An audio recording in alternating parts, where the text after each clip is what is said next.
Good morning, everyone. So I want you to close your eyes and imagine yourself with $5 million in your hands to spend on any dream house of your choice. I want you to imagine that dream house in your mind. Now open your eyes. Did you imagine your dream house by the beach? Maybe the mountains, possibly the city? Well, for me, I immediately thought of a vacation home by the beach. Now, Investopedia defines a vacation home as a dwelling other than the owner's residence that is used for recreational purposes. In other words, it's just a house that you go to when you want to get away from your everyday problems. The first thing that clicked in my head was Bali, Indonesia, but that was just because of its beauty. So I had to do more research to see if my opinion would still stand. Like I said, I chose Bali, Indonesia because of its beauty. I said this because I knew it had crystal clear beaches all around it and I love clear water. It also has a tropical climate that stays the same throughout the year. Now, we're all Missourians here, so we know that we're not used to that. So it'd be nice to get away to a place like that. And I also said that because it has mountains to hike. Now, if you know me at all, you know I don't exercise and I'm not a nature girl. But, if I lived there, the option would be there to go hiking if I ever wanted it. Now raise your hand if you are the log cabin type, the little house type, anything like that. Okay, well, I'm the complete opposite. I don't want a log cabin or a small house. I say you have $5 million in your hands, go big or go home. So I say I want a mansion that is kind of modern like this, that has a pool. And you might be saying, why do you need a pool when you're by the beach? Well, when you have $5 million and you can afford it, you need it. And you can also see some trees in the back that gives it the tropical feel. Now, I would rent this house out like an Airbnb.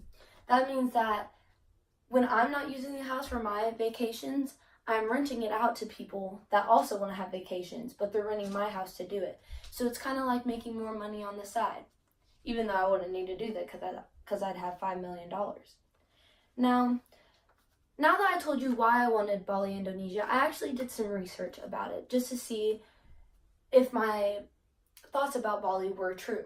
So I looked at the crime rates first, and I saw that the corruption on a scale from 1 to 100, 1 being very low crime rate to 100 being very bad crime rate, like it's bad, corruption had a 70 out of 100, which isn't good, but corruption isn't a really big concern for me.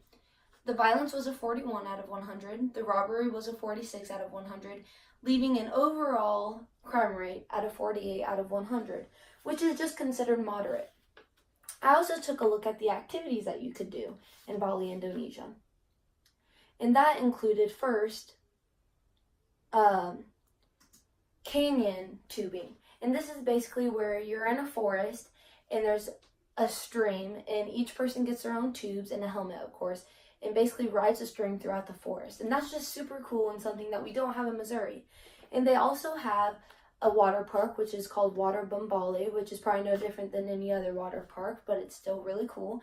And then they have sea walks where you put on, it's for those non-diving people that really don't know how to dive. And so you wear a helmet, an air helmet, an oxygen helmet rather, and you go down to the bottom of the sea and you basically have a thing that you walk with, like you grab onto and you walk with, just to see natural sea life. And then I also did research on the most important thing to research before you go to a place. And what is that? Okay, well, in my opinion, it's food. Food is the biggest and my main concern when I'm traveling somewhere because I want to know what I'm going to be eating. I don't want to go starving the whole time. So I saw that their two main dishes were pisang goreng, which is basically a deep fried banana with chocolate drizzle and ice cream. Now, I don't even like bananas, but that sounds delicious. They also have what they call mee goreng, which is a spicy fried noodle that's very basic for the Asian culture, with a variety of different vegetables, bean sprouts, shrimp, and a little bit of lime. Now, I don't know about you, but that sounds pretty good. Sounds like something right up my alley. So like I said before, I did all of this research just to see if my opinion still stood. And if anything, my attraction to Bali, Indonesia just became more increased because I realized that the crime rate is not any different than what's in Missouri. And considering that I won't be living there for that long, I'll just be vacationing there, it won't really affect me. And the activities in Bali to do are pretty much endless. I just named a few, but they're pretty much endless, and they're so unique to Bali and something that you can't really do rather than in Bali. I also found that the food there looks amazing and something that I would definitely want to taste once in my lifetime because it looks really good. So in conclusion, I just want to ask, if you guys had $5 million, would you want to buy a dream house in Bali, Indonesia after hearing this speech? Maybe, maybe not. Well, I know I sure would.